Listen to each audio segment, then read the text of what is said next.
बताइए फिर क्या हुआ हिमाचल में? हिमाचल में दीपक जी, एक फैमिली थी बेचारी, वो मेरे शिष्य थे। तो उनका सेवों का बगीचा था कश्मीर में, काफ़ी बढ़िया बिजनेस उनका चल रहा था। इंडिया से बाहर भी उसका बच्चा रहता था उस फैमिली का, और वो बच्चा वहाँ अपना कश्मीर में, हिमाचल में? हिमाचल में। अच्छा, आपने भी कहा ना कश्मीर में बगीचा था। नहीं, सेवों का बगीचा था, वो कश्मीर में था? हाँ। अच्छा। और वो जो बच्चा था ना, वो बच्चा बाहर पढ़ाई करता था, अपना बिजनेस करता था, छोटा मोटा अपना काम कर रहा था वहां पे। तो वो लोग मेरे पास आते रहते थे। जब वो बच्चा बाहर से आता था तो वो अपने माता पिता को लेके मेरे पास आता था। उन लोगों ने घर का निर्माण कराया है यहाँ पे, नए घर का। वो मेरे को लेके चले गए, गुरुजी आपको चलना पड़ेगा। मैंने कहा बेटा आप चलिए, मैं आता हूँ आपके पास। मैंने 2 दिन का उनको टाइम दे दिया। मैंने उनको ये पूछा, बेटा आप मेरे को वहाँ चलने की जिद क्यों कर रहे हैं? वो लोग मेरे से काफ़ी जिद करने लगे कि गुरुजी एक बार आप हमारे साथ वहाँ पे चलिए। मैंने कहा बेटा ऐसी बात तो कभी नहीं हुई, आपने ऐसी जिद मेरे से पहले कभी नहीं की है, तो आप ये जिद मेरे से कर रहे हैं। बोलो गुरुजी एक बार आपको हमारे घर चल के देखना पड़ेगा सब कुछ, थोड़े से हम परेशान हो रहे हैं। मैंने कहा ठीक है बेटा मैं आता हूँ। मैंने यहाँ दिल्ली से गाड़ी की और गाड़ी करके मैं वहाँ पहुँच गया। मैंने वहाँ जाके देखा तो उनका जो सेवों का जो बगीचा था, वो बगीचा पूरा सूख गया था,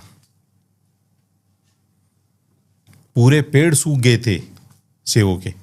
अच्छा। मैंने कहा बेटा आपने आज तक मुझे ये चीज़ बताई क्यों नहीं, इतने अंधेरे में क्यों बैठे हैं आप? बोला गुरुजी हमने सोचा हो जाएगा ठीक, हो जाएगा हो जाएगा। मैंने कहा चलो मेरे साथ। उनके बगीचे में जाके मैंने देखा तो एक पेड़ के अंदर लंबी सी कील गड़ी हुई थी। अच्छा। सफेद वस्त्र उसके ऊपर बांध के उस पेड़ के अंदर सफेद कील गाड़ी हुई थी, और कोई आत्मा रूपी चीज उसके अंदर प्रवेश करवा दी थी। उस कील के अंदर कोई आत्मा थी, और वो आत्मा पूरे पेड़ों को खा चुकी थी। वो लोग बेचारे परेशान होने लगे। मैंने उनको बोला एक हथौड़ी लेके आओ, उस कील को हम निकालते हैं। अच्छा। मैंने मेरी मंत्र शक्ति करके उस कील को वहां से निकाल लिया। उनके घर आ गए। मैंने कहा बेटा मुझे ये सामग्री चाहिए और मुझे तुरंत काम पे बैठना पड़ेगा आज रात को ही। उन्होंने बोला ठीक है गुरुजी। मैंने उनको सामान लिख के दिया, वो मुझे सामान अवेलेबल करा दिया उन लोगों ने।